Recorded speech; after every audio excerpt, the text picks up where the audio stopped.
Hello everyone, আজকের ভিডিওতে নিয়ে এসেছি হাতে যদি 2-3 দিনের ছুটি থাকে তাহলে দীঘা পুরী না গিয়ে তোমরা আর কোথায় আসতে পারো। আজ আমরা এসেছি কলকাতা থেকে ছত্তিশগড়, আর এই ভিডিওতে তোমরা পেয়ে যাবে এখানে কি কি দেখার আছে। কলকাতা থেকে ছত্তিশগড় আসতে তোমাদের মোট সময় লাগবে 18.5 থেকে 19 ঘন্টা NH49 হাইওয়ে ধরে। এছাড়াও কলকাতা থেকে রায়পুরের ডিরেক্ট ট্রেন আছে।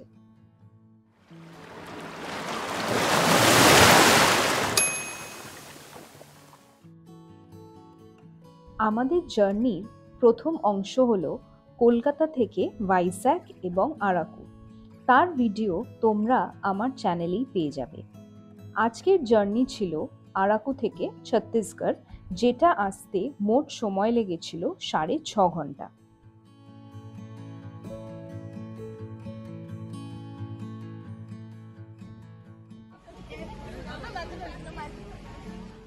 প্রথমেই তোমাদের নিয়ে আসি কাঙ্গের ভ্যালি ন্যাশনাল পার্কে।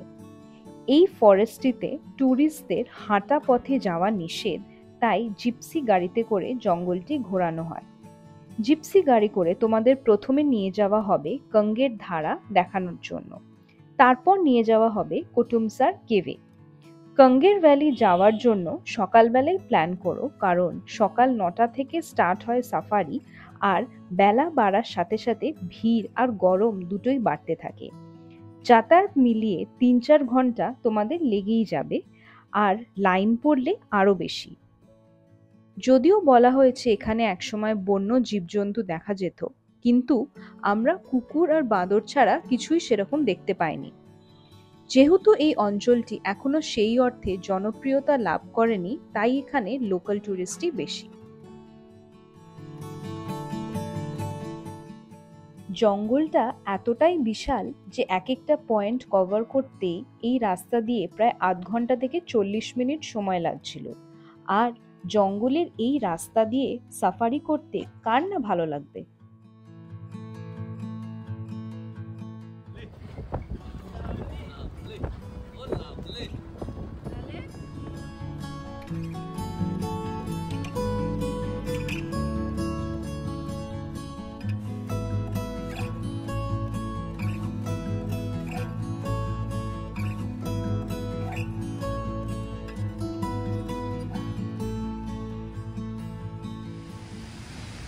এখন আমরা চলেছি কাঙ্গের ভ্যালি ধারা উপভোগ করতে।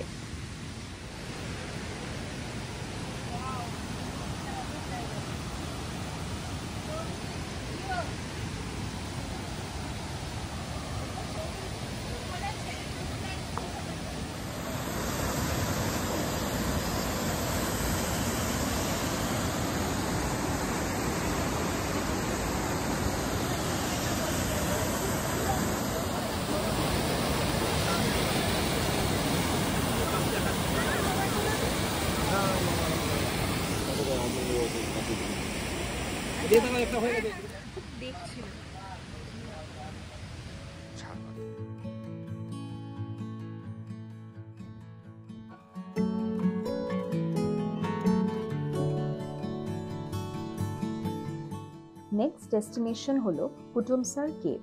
এই গুহাটির আগেকার নাম ছিল গোপনসার কেভ, যার অর্থ হলো গোপন গুহা। ব্রিটিশ সময় থেকে এই গুহাটির অস্তিত্ব জানা যায়, কিন্তু 1950 সালে geography professor doctor Shankar Tiwari প্রথম এই গুহাটিতে যান এবং এর চেম্বারগুলো এক্সপ্লোর করেন। সেই সময় থেকেই এই গুহাকে গুরুত্বের সাথে নেওয়া হয়। বলে রাখা দরকার, গুহায় ঢোকার সময়টিতে অনেকেই কিন্তু একটু অস্বস্তি বোধ করতে পারো, কিন্তু সাহস করে এগিয়ে গেলেই আর ভয় লাগবে না। গুহাটির প্রবেশপথটি ইচ্ছা করেই ভিডিওতে দেখালাম না, কারণ এটি আমার দর্শকদের জন্য সারপ্রাইজ রাখলাম আর তাদের নিজেদেরকে এক্সপ্লোর করার অনুরোধ করলাম। গাইড থাকবে তোমাদের সাথে, যিনি তোমাদের গুহাটির সম্বন্ধে আরো ডিটেলসে জানাবে। দেখতেই পাচ্ছ গুহার মধ্যে আলোর কিন্তু কোনো ব্যবস্থা নেই, তাই গাইডের টর্চ আর নিজেদের মোবাইলের আলোই ভরসা। যারা অ্যাডভেঞ্চার করতে খুব ভালোবাসো তাদের কিন্তু এখানে অবশ্যই যাওয়া উচিত। গুহাটি কিন্তু প্রায় 200 মিটার লম্বা। গাইড আমাদের জানায় যে মহাশিবরাত্রির মেলার সময় প্রায় 2000-3000 লোক এখানে আসে পুজো দিতে। এক একটা গ্রুপ করে তাদের আনা হয় এবং গুহার ভেতর থেকে বের করা হয়।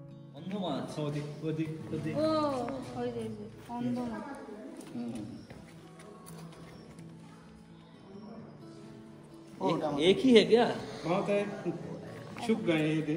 हाँ होते वो रहता है यहाँ पे। हाँ, ये मछली गांधी कहते हैं ना, लेकिन यहाँ का क्या है, सूरज का रोशन नहीं मिल पाता, इसी को इनका नाम आंधी पाया जाता है। ये मछली जैसे पानी के साथ बाहर निकालेंगे, सूरज का रोशन मिलने से मर जाते हैं। Okay okay. इसका साइज 1 इंच से 1.5 इंच रहता है, उससे ज्यादा बड़ा नहीं हो पाते हैं। वो जब पानी अंदर आता है वो माछ भी चले जाते हैं। हाँ, দিয়ে ওখানে বাইরে বাইরে মোড়ে ফরওয়ার্ড সাইড, সামনে वाला সাইড। হ্যাঁ রাইটে নিচে এই এরকম করে চলে গেছে। ও চামচিকা বসছিল এরপরে আমরা চলে আসলাম তীরথগড় ফলস দেখতে।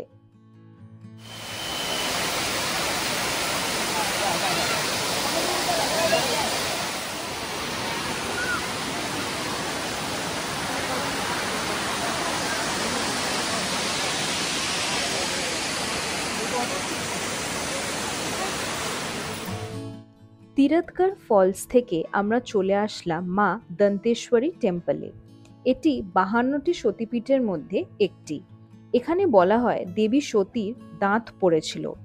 দন্তেওয়াড়া এলাকাটির নাম এই মায়ের মন্দিরের নামেই দেওয়া হয়।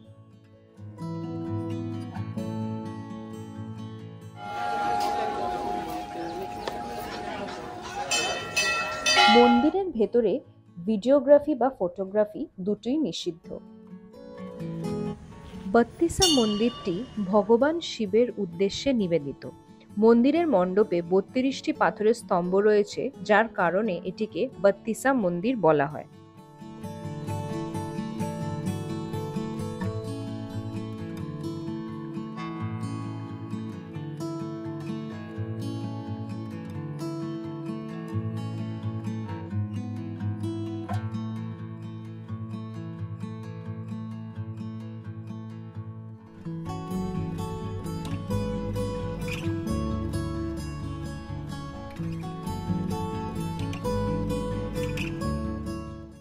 এখন আমরা এসে পৌঁছলাম চিত্রকূট জলপ্রপাতে।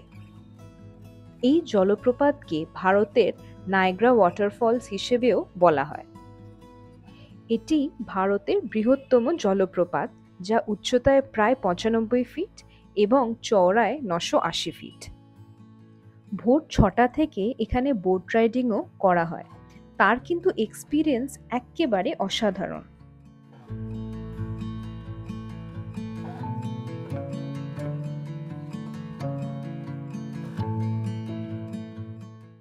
আশা করি তোমাদের আজকের ভিডিওটা ভালো লেগেছে। ভালো লেগে থাকলে ভিডিওটিকে লাইক করো আর আমার চ্যানেলটিকে সাবস্ক্রাইব করতে ভুলো না। পরের ভিডিও নিয়ে আবার ফিরে আসবো।